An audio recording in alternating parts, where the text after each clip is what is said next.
प्यारे साथियों, आप लोग का नितेश में से स्वागत है। देखिए, आज हम आपको पढ़ाने नहीं आए हैं, आज हम बस बताने आए हैं, जो आपका सीजीएल में 17 से 18 दिन बचा हुआ है ना, उस 18 दिन का आप उपयोग कैसे करेंगे?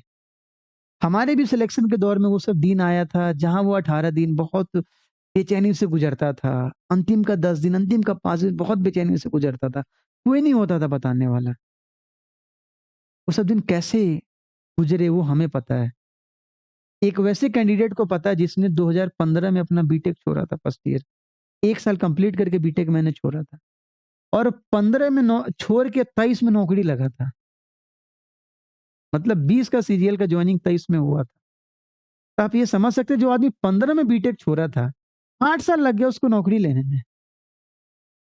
तो आपको बेहतरीन कोई नहीं बता सकता जो भाई उन सब दिनों में कैसे-कैसे आप गुज़रे, कैसे-कैसे आप कठिनाई का सामना किए, जिससे आपके जो कलीग है, आपके जो मित्र है, आपके जो स्टूडेंट है, वो इन सब चीज़ों में से बाहर निकले, कैसे डिप्रेशन उनको ना हो। लोग कहते हैं ना डिप्रेशन, अरे डिप्रेशन देखिए एक्चुअली डिप्रेशन पहले लोग नहीं ज़्यादा समझता था।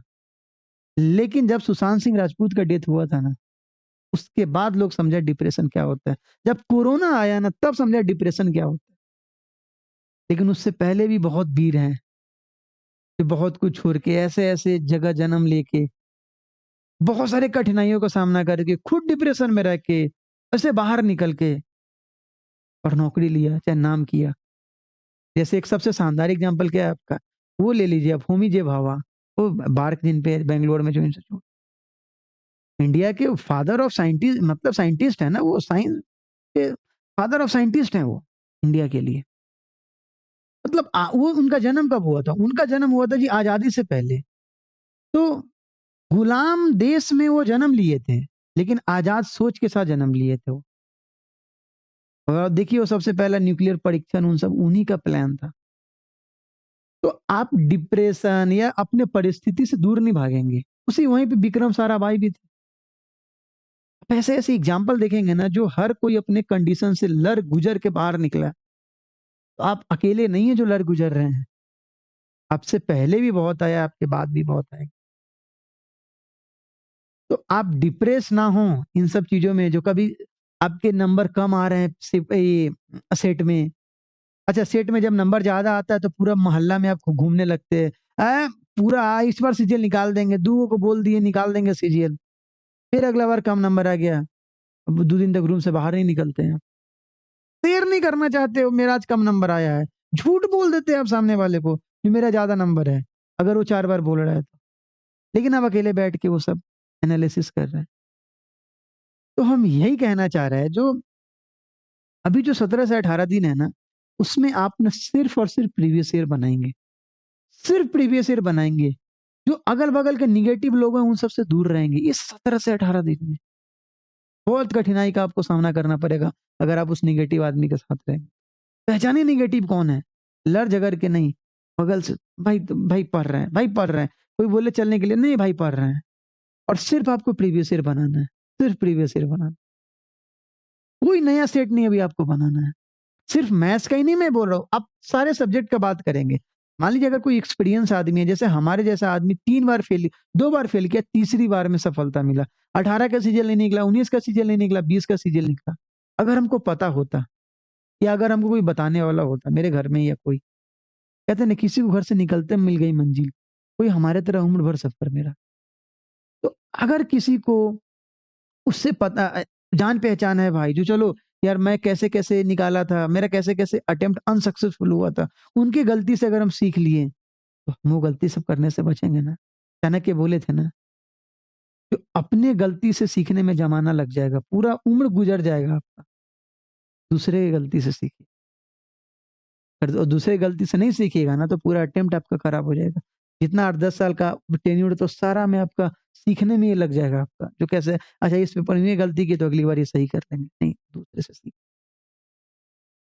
तो भाई मैं आपको बता दूँ 15 में जब हम बीटेक छोड़े थे और हम जब पहला सेट मारे थे ना, पहला सेट, बीटेक छोड़ के सीजीएल के दम पे छोड़े थे और जब हम पहला सेट मारे थे ना, उसमें हमको आया था 65 नंबर और 15 दिन बहुत मेहनत किए, 200 नंबर का होता था, उसमें 200 सवाल आते थे। 15 दिन बहुत मेहनत किए। पता है कितना नंबर आया था? 62 नंबर आया था 2015 में। और 2020 वाले सीरियल में सिलेक्शन हुआ जिसमें नंबर 175 आया। मतलब 62 से 175 का सफर मैं आपको बता सकता कैसे हुआ ये सब। बाई बर्थ कोई तेज नहीं होता है, धीरे-धीरे होता है। प्रैक्टिस से होता है, प्रीवियस ईयर बनाने से होता है। बार-बार सवाल बनेगा तो कैलकुलेशन बढ़ेगा आपका। जब पहली बार 65 नंबर आया था, तो 65 से जब उस 15 दिन में जब मैं तैयारी कर रहा था, तो घर वाले क्योंकि घर वाले से तो ये थोड़ा अनबन हो गया था। अब आप खुद समझिए ना, एक मिडल क्लास फैमिली से कोई लड़का को 12th के लिए पटना भेज दिया जाता है। फिर पटना के बाद उसे कोटा भेजा आईआईटी निकालने के लिए, नहीं निकलता है। फिर उसको प्राइवेट कॉलेज में एडमिशन दिलाया था, मैं गलगोटिया में था।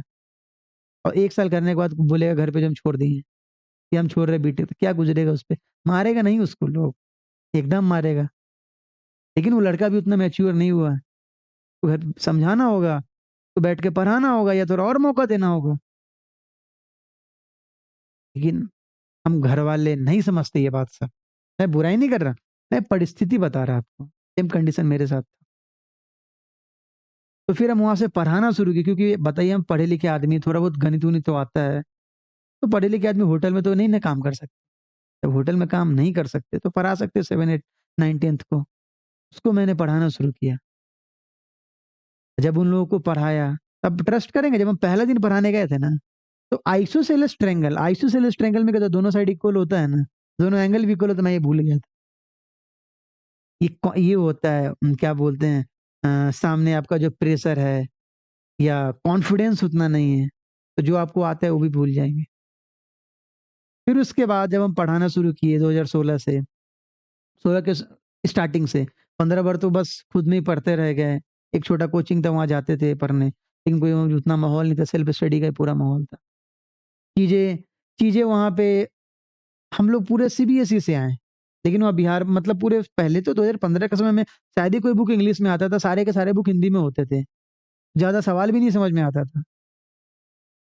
ज़्यादा सवाल भी नहीं समझ में आता था भाई। आप ट्रस्ट करेंगे इतना कम नंबर आया था गा 65 नंबर जो आया था तो गार्जियन की मतलब बात तो होता था भाई फ़ोन पे, इतना कम नंबर आ रहा है और जहाँ कोचिंग जाते थे करने वो जान-पहचान वाले के थे। बताओ इतना पढ़ाए-लिखाए क्या किए तुम? 10th में इतना अच्छा मैथ्स में नंबर लाए, 12th में लाए। मैथ्स बोलते तुम बहुत अच्छा है, बीटेक भी किए और इतना कम नंबर आ रहा है। बहुत प्रेशर, गाली ये वो, ताना-वाना। कभी-कभी बैठ के रोना आता था यार क्यों बीटेक छोड़ दिए हम? लगा था आसानी से निकल जाएगा सीजी। ऐसा ना आसानी नहीं होता है ये सब। वहाँ से कैसे आना 62 से 165 का 175 का सफ़र बहुत कष्टदायक है। 113 नंबर बढ़ना आसान काम नहीं होता है भाई। तो हमें लगता है जब आप सेट मारते होंगे ना तो आपका तो हमसे ज़्यादा ही नंबर आता होगा। आपका हमसे ज़्यादा ही नंबर आता होगा हर बार। अब आप हमसे बोलेंगे सर आप कैसे वो सब चीज़ इम्प्रूव किए? तो हम सिर्फ़ और सिर्फ़ प्रीवियस ईयर बनाएँ। आप भी 17 से 18 दिन में सिर्फ़ प्रीवियस ईयर बनाइए, एक्स्पोनेंशियल ग्रोथ होगा। इधर-उधर के सवालों में इधर-उधर के पीडीएफ के चक्कर में ना पड़े। मार्केट में बहुत ऐसे टीचर हैं, जो आपको अपने सीट बनवाने के चक्कर में कल्याण करवा देंगे। बोलेंगे तुम बनाओ ना इससे बाहर नहीं आएगा। आपको हर बार प्रीवियस ईयर देखना है। हर सब जिस टीचर का पास पढ़ रहे एक बार आप प्रीवियस ईयर मैच कीजिए, जो पढ़ा रहा है वो पेपर में आ रहा है कि नहीं आ रहा है? जो पढ़ा रहा है वो ज़्यादा लेवल का है क्या? या कम लेवल का है क्या? या पैरेलल लेवल का है क्या? इन सब चीज़ों को देखा कीजिए आप। तभी आप में वो एनालिसिस करने का क्षमता होगा। जो पेपर में कैसा सवाल आता है, आप कैसे बनाते हैं, क्या अप्रोच रहता है आपका, ये सब चीज़ देखा कीजिए। तभी आप सिर्फ़ और सिर्फ़ प्रीवियस ईयर बनाएँगे, सिर्फ़ मैथ्स का ही नहीं, तीनों सब्जेक्ट का, मैथ्स के अलावा। और अगर आप सब पे ध्यान नहीं देंगे तो हमारे जैसे ही ना 18 में सिलेक्शन हुआ मेरा, ना 19 में सिलेक्शन हुआ, जाके 20 में सिलेक्शन हुआ। क्यों? क्योंकि 20 में जाके हम सीरियस हुए हैं और तब जाके मैंने सारा सब्जेक्ट पढ़ा, सिर्फ़ मैथ्स से नौकरी नहीं निकलता। मैथ्स तो हम पढ़ाते-पढ़ाते ठीक कर लिए। क्यों इतनी बार हम प्रीवियस ईयर बनवाए, खुद बनाए 7, 8, 9, 10th को पढ़ाए। ग्रेजुएशन वाले ये जब ग्रेजुएशन कर रहे थे तो बैंकर्स अड्डा में डिस्कशन करवा रहे थे पटना में। उसके बाद मैं खैर मैंने कोचिंग का नाम नहीं बोल रहा। उसके बाद एक और कोचिंग में पढ़ाया 2018 से 2022 तक। 22 के एंड तक 30 दिसंबर को वहाँ से फेयरवेल था। मैं कितने सारे बच्चे को मैंने पढ़ाया, जो आरबीआई तक है, एसबीआई में पीओ है, पीएनबी में पीओ है, सीजीएल तक निकाले वो। लेकिन खुद क्या सिर्फ मैथ्स पढ़ाते रहे। तो आपको सब विषय पे इक्वली मेहनत करना होगा। अभी देखो, अभी आप 17-18 दिन बचे हैं ना, इसमें कोशिश करो डेली 2-2 सेट मारने का और 2-2 सेट मारो डेली कम से कम। वो भी प्रीवियस ईयर, कोई फ्रेश टेस्ट नहीं मारोगे। 2022 वाला पहले दे लो, फिर 21 वाला दो। अगर सीजीएल खत्म हो गया तो सीएचएसएल वाला पेपर दो, लेकिन 2 पेपर प्रीवियस ईयर का। और जहाँ गलती होता है ना, उस टॉपिक को ना, जैसे मान लो कोई टाइम स्पीड डिस्टेंस में गलती हो गया, तो तुम क्या करो, कोशिश करो अगले 2 से 3 दिन में टाइम स्पीड डिस्टेंस पूरा पढ़ जाएँगे। टाइम बाँट-बाँट के। एक दूसरे सब्जेक्ट को भी इक्वल टाइम देना है। मान लीजिए आप जीएस में गए, जीएस में आपको दिल्ली सल्तनत का सवाल भूल गए, आप क्या कीजिए ना, कोशिश कीजिए 2 दिन का टारगेट रख के पूरे दिल्ली सल्तनत खत्म कर दीजिए। पॉलिटी में कोई सवाल गलती हो गया, उसको खत्म कर जाओ, रिवाइज करो, सेट बना-बना के। देखो सेट में कैसे-कैसे सवाल आ रहा है। आप पिनेकल वगैरह का बुक, मैं प्रचार नहीं कर रहा। आप बुक सब टीसीएस में जो लेटेस्ट पैटर्न है, वो सब आप खरीद सकते हैं। उन सबको बनाओ आप, वो सब बनाओ। इधर-उधर बनाने की ज़रूरत नहीं है। अपना नोट्स-वोट्स भी कोशिश करो, जो अगर अच्छे से अरेंज्ड वे में है तो रिवाइज करो, वरना सीधे प्रीवियस ईयर पे लग जाओ। और जो बच्चे एकदम अच्छे से पढ़ लिए हैं, वो क्या करिए, 17-18 दिन में सिर्फ़ अपने नोट्स का रिवीजन करेंगे। सिर्फ़ अपने नोट्स का रिवीजन करें वो, और उसके बाद अच्छे-अच्छे सवालों को डील करें प्रीवियस ईयर में। और सेट तो मैंडेटरी है मारना। सेट हम नहीं मारते थे, 18 के सीरियल में भी कम सेट मारे थे। पीटी तो निकल गया था, पीटी में ज़्यादा नंबर नहीं आया था। मेंस में मैथ्स में 187.5 था। 2018 के सीजीएल में 11 सितंबर को मेरा पेपर था और अंग्रेजी में मेरा 150 नंबर था। नॉर्मलाइज़ेशन में घट गया था 11 सितंबर वाले, मेरा 142 नंबर हो गया था। फाइनली मेरा सीजीएल में नहीं हुआ था, कुछ नंबर से निकल गया था मेरिट से। सेम हाल 19 में हुआ, क्यों, पीटी में नंबर नहीं आ रहा था। जब हम सिंसियर होके सेट मारना शुरू किए, बच्चे को तो हम बहुत वो बोलते थे, क्योंकि वो हमसे सिर्फ मैथ्स का स्ट्रेटजी पूछते थे और सबका नहीं पूछते थे। टाइम भी नहीं मिल पाता था हमको खुद खुद का पढ़ने के लिए। तो धीरे-धीरे पढ़ना शुरू किया, कोरोना आया, उससे पहले मेरा तबीयत बहुत शानदार खराब हुआ। मैं 2 साल तक पीड़ित रहा। पूरे कोरोना हम सिर्फ़ और सिर्फ़ हॉस्पिटल में रहे थे। यहाँ तक हम वेल्लोर तक, आईसीएमसी वेल्लोर तक एडमिट थे। वहाँ मैं 2 महीना के आस-पास था। वो अपने सीजीएल 2020 का सीजीएल 2021 में अप्रैल में होना था, बाद में अगस्त हुआ। संजोग से मनाइए अप्रैल से अगस्त लेट हुआ। फिर मैं उसी बीच में बैठ के पूरा जीएस पढ़ा, पूरा इंग्लिश पढ़ा। वो पहली बार सब कुछ बहुत अच्छे से पढ़ रहे थे। तब जाके 20 के सीजीएल में मेरा 175 नंबर आया। तब जाके 20 के नहीं आता, अगर हम सारे सब्जेक्ट पे इक्वल मेहनत नहीं करते तो। आप समझो, जो लड़का 2015 में छोड़ा था नौकरी, नौकरी नहीं, बीटेक, वो 23 में जाके पहली बार जॉब किया वो। टीचिंग था, लेकिन वो सैटिस्फैक्शन नहीं था ना।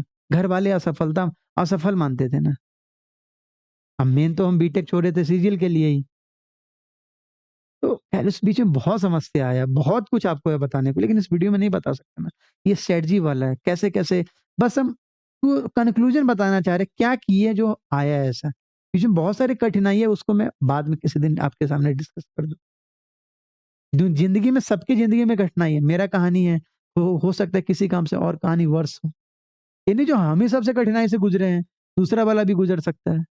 उसको देखेंगे तो तीसरा आएगा, अरे वो तो उससे भी कठिनाई से गुज़रा है वो। तो सबकी कहानी अलग-अलग है, लेकिन आपको सबसे सीख लेना है जो कोई कैसे आगे निकला। डिमोटिवेट नहीं होना है आपको। अगर किसी का ज़्यादा नंबर आ रहा है, वो भी देख के आपको डिमोटिवेट नहीं होना है, आपको अपने पे लगे रहना और कैसे नहीं नौकरी निकलेगा। तो जो कमज़ोर बच्चे हैं, वो अभी क्या करेंगे, कमज़ोर मतलब जिनका एवरेज नंबर आ रहा है, कमज़ोर कोई नहीं होता, कमज़ोर कोई नहीं होता। बस प्रैक्टिस का देरी है, अगर वो प्रैक्टिस करेगा ना तो आपके पैरेलल आके खड़ा हो जाएगा। और कभी-कभी टेंशन उनका होता है जो ओवर कॉन्फिडेंट हो जाते हैं, जिसको जैसे मान लो पीटी में हर बार 150 नंबर आ रहा है, वो पढ़ना छोड़ दिए। तो कहावत है, ट्रेन अक्सर उसी की छूटती है, जिसका घर स्टेशन के पास होता है। तो अगर आप एकदम कट ऑफ के पास नंबर ला रहे हैं, तब आप कह रहे हैं निश्चिंत है, चलो कोई बात नहीं, अब एग्ज़ाम निकल जाएगा। नहीं निकलेगा, पेपर रह जाएगा आपका। मेहनत तो आप भी करेंगे, प्रीवियस ईयर बनाइए, सेट कंटिन्यू मारते रहिए। अगर आप 150 नंबर ला रहे हैं, तो आगे नंबर लाने का सोचिए। आपका कम नंबर है, तो पहले आप कोशिश कीजिए धीरे-धीरे आगे बढ़ने की। समझ पा रहे हैं आप? इन सब बातों पे जाइए, फ़ोकस कीजिए, हम ज़्यादा समय नहीं लेना चाहते अब। बहुत चीज़ है बताने को, लेकिन धीरे-धीरे आपके सामने बताया जाएगा, क्योंकि यूट्यूब पे तो अभी धीरे-धीरे नया-नया सफ़र शुरू हुआ है। लगभग डेढ़ महीना से आपके पास हैं अभी हम। बताएँगे कैसे-कैसे क्या हुआ सिस्टम कैसे क्या-क्या नहीं हुआ? कैसे 7, 8, 9, 10th को पढ़ाएँ, उसके बाद धीरे-धीरे डिस्कशन करवाना शुरू किए। फिर खुद सीजीएल का पेपर दे रहे हैं और सीजीएल वाले को पढ़ा रहे हैं और वो इज़्ज़त भी कर रहे हैं, क्योंकि मैथ्स के दम पे। लेकिन बाकी 3 सब्जेक्ट गोल था। पढ़ाते-पढ़ाते तो कोई भी मैं बताया ना जब मैं पहला दिन पढ़ाने गया था आइसोसेलेस ट्रायंगल का प्रॉपर्टी भूल गया था मैं जो अगर साइ दोनों साइड इक्वल है तो दोनों एंगल भी इक्वल होगा। वहाँ से मैथ्स में 191 का सफ़र। पहला बार जो मेंस दिए थे, मैं अपना विद्वता नहीं को बता रहा। जब हम पहली बार मेंस दिए थे, मेंस का सेट मारे थे 2015 में तो 100 सवाल में मात्र 42 सवाल सही हुआ था। और जब हम पढ़ाने लगे कंटिन्यू प्रैक्टिस करने लगे, तो 100 सवाल में 95 सवाल सही हुआ था, 5 धोखे से गलत हो गया था। 187.5 नंबर आया था और 20 वाले में सिलेक्शन हुआ तो वहाँ 191 नंबर। तो ये सब और हुआ है सिर्फ़ और सिर्फ़ प्रीवियस ईयर से। मैं कभी भी इधर-उधर के चक्कर में नहीं गया। हमेशा सीबीएसई, आईसीएसई इन सब के बुक्स को कंपाइल करके बच्चे को पढ़ाता रह गया। जो भी सीजीएल का तैयारी करते, बैंक का तैयारी करते, प्लस प्रीवियस ईयर जितने उन पे मैं फ़ोकस रखा हमेशा। इधर-उधर के सवालों पे नहीं, इसलिए वो सारे बहुत सारे बच्चे मेरे सिलेक्शन में लेके गए। बहुत सारे बच्चे। अपना मैं खुद असफल रहा 18-19 में। क्यों? क्योंकि मैं 3 सब्जेक्ट पे नहीं फ़ोकस किया। अब उसी 3 साल में बताइए घर वाले हैं, उनका भी एक्सपेक्टेशन है जो इसका नौकरी कभी लगेगा। बीटेक छोड़ रखा है। गाँव में नहीं जा सकते ज़्यादा क्यों? क्योंकि बीटेक छोड़ दिए, क्या मुँह दिखाएँगे गाँव वाले? स्टार्टिंग में तो यही लगता था। धीरे-धीरे आदत हो गया मुँह दिखाना, बट फिर भी बहुत कम जाते थे घर। तबीयत बहुत ज़्यादा तगड़ा खराब रहने लगा। उन सब के बावजूद आपको पढ़ना होता है, कि आप मिडल क्लास फैमिली से हैं। आपके पास तो बिज़नेस करने का स्कोप नहीं है। तो सिर्फ़ और सिर्फ़ यही है नौकरी है, जो कोई एलाइट क्लास के लेवल में पहुँचा सकता है। ये सीजीएल या कोई भी एक नौकरी जो भी ग्रुप बी का है, आप ये नहीं है जो आप एमटीएस का फॉर्म नहीं भरेंगे, भरिए एमटीएस का भी फॉर्म। वहाँ से भी 4-5 साल में आप टीए बन जाएँगे। ये मत समझिएगा जो एमटीएस खराब नौकरी। हर सीरियल निकालने वाला बंदा पहले एमटीएस के बारे में सोचता है। हमारे कलीग कितने ऐसे कलीग हैं जो पहले एमटीएस में जॉइन किए फिर 4200 में जॉइन किए, फिर फाइनली 4600 में जॉइन किए। कोई-कोई तो ऐसे जो डायरेक्ट 4200 से 46 डायरेक्ट 1800 से 4600 में आए हैं। तो हिम्मत नहीं हारना है, बस इसमें यही काम करना है जो सिर्फ़ और सिर्फ़ प्रीवियस ईयर बनाना है। और अगर आप सेट देंगे कंक्लूज़न यही है मेरे बातों का जो अगर आप सेट दे रहे हैं तो समझना अगर आप सेट दे रहे हैं तो कोशिश कीजिए जितने भी आपके सवाल फँस रहे हैं ना, जितने भी मैथ्स में हो, रीज़निंग में हो, उन सबको कोशिश करो उसी समय कंप्लीट करने का। नहीं तो बना लो टॉपिक अच्छा इसको मैं 1 हफ्ते में कंप्लीट कर लूँगा, इसको मैं 2 दिन में कंप्लीट कर लूँगा, ऐसे-ऐसे काम। सेट वाइज़ अपना स्ट्रॉन्ग होते जाइए इस 17 से 18 दिन में। और अभी आपको ये नहीं सोचना होगा कि नहीं होगा। नहीं सोचते ये सब चीज़, होगा कि नहीं होगा? पेपर देंगे कैसे नहीं होगा? पेपर ही तो है। इस बार नहीं निकलेगा, अगली बार निकलेगा, लेकिन निकलेगा, कैसे नहीं निकलेगा भाई? कहावत है ना, हार कर हर बार खड़ा होने की चाहत रखो, क्योंकि सफलता का रास्ता मुश्किलों से तो गुज़रता है भाई। तो डरना नहीं है आप बहुत सारे ऐसे लोग हैं जो खराब स्थिति में थे। उस स्थिति का एक्सक्यूज़ नहीं बना के, उसको इम्यून सिस्टम उन्होंने अपना बनाया। फाइनली नौकरी लिया। कोई भी काम जहाँ वो सफल हुए। आप मेहनत करिए, ज़रूर सफल हो ठीक है जी? बहुत सारा बात है बताने को, बताएँगे किसी और वीडियो में। यहाँ बस यही है, आप सिर्फ़ और सिर्फ़ अभी प्रीवियस ईयर बनाइए, डेली कम से कम 2 सेट बनाइए। डेली आपको कम से कम 2 सेट बनाना है। 2 सेट डेली बनाना है आपको, 2 सेट। और उसके जितने सारे सवाल हैं ना, उसके जितने सारे सवाल हैं, उन सबको आप टॉपिक वाइज़ बना के मैथ्स का ही नहीं जितने सारे टॉपिक हैं आपके, जो 3 और बच रहे हैं, इंग्लिश, जीएस, रीज़निंग, सब पे काम करो। रीज़निंग पे ये काम करो ना जैसे कभी-कभी फँस रहे हो रीज़निंग में, तो उसको प्रीवियस ईयर में ले दे के 100 डेढ़ 100 सवाल अभी लेटेस्ट वाला बना जाओ। रटा जाएगा पेपर में डायरेक्ट सवाल उठ के चला आएगा। ये भी काम करना है। इंग्लिश है, इंग्लिश में किरण से कोशिश करो प्रैक्टिस करने का। ब्लैक बुक से सब रटो, बहुत सारा चीज़। जीएस है, अब जीएस पे ज़्यादा नहीं हो सकता है। जैसे मान लिया दिल्ली सल्तनत का सवाल आपसे फँस गया, तो दिल्ली सल्तनत 2 दिन में रिवाइज़ कर जाओ। इंडियन नेशनल कांग्रेस पढ़ लो, पेपर में अक्सर आते रहते हैं सवालों से। ज्योग्राफी पे ज़्यादा पकड़ बनाओ।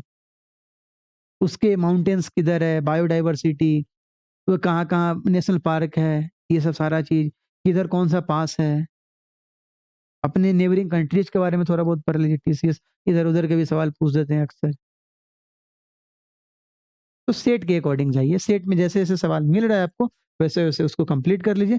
डेली अगर आप अभी 2 सेट भी देंगे, तो मान लो अगर 15 दिन है, तो 15 दूना 30 सेट देंगे, 30 सेट देंगे और 30 सेट देंगे तो आपको पता ओवरऑल आपको आइडिया पता चल जाएगा पेपर में अब क्या आएगा, पूछ क्या रहा है और आप बहुत हद तक बैलेंस हो जाएँगे, बहुत हद तक बैलेंस हो जाएँगे। आप इतना करके तो देखो। ठीक है दोस्त? तो अभी इतना ही रहने देते, फिर बहुत लंबा हो जाएगा वीडियो। मैं नहीं चाहता उतना लंबा वीडियो आपको दूँ। किसी दिन क्लास के बीच में किसी दिन डिस्कस कर दिया जाएगा बहुत सारे बातों कैसे-कैसे कठिनाई आया, कैसे आप उसको पार किए, कैसे तबीयत खराब था, कैसे मैनेज किए हर कुछ, बहुत सब चीज़ें बताने। तो जाइए, पढ़ते रहिए, मुस्कुराते रहिए। मिलते हैं अगली वीडियो में फिर से आपको कोई नया चैप्टर पढ़ा देंगे। ठीक है दोस्त? हिम्मत मत हारना। हिम्मत ही तो चीज़ है, जो गरीब और अमीर दोनों में पैरेलल खरीदा नहीं जाता है। ओके? तो ठीक है, बाय।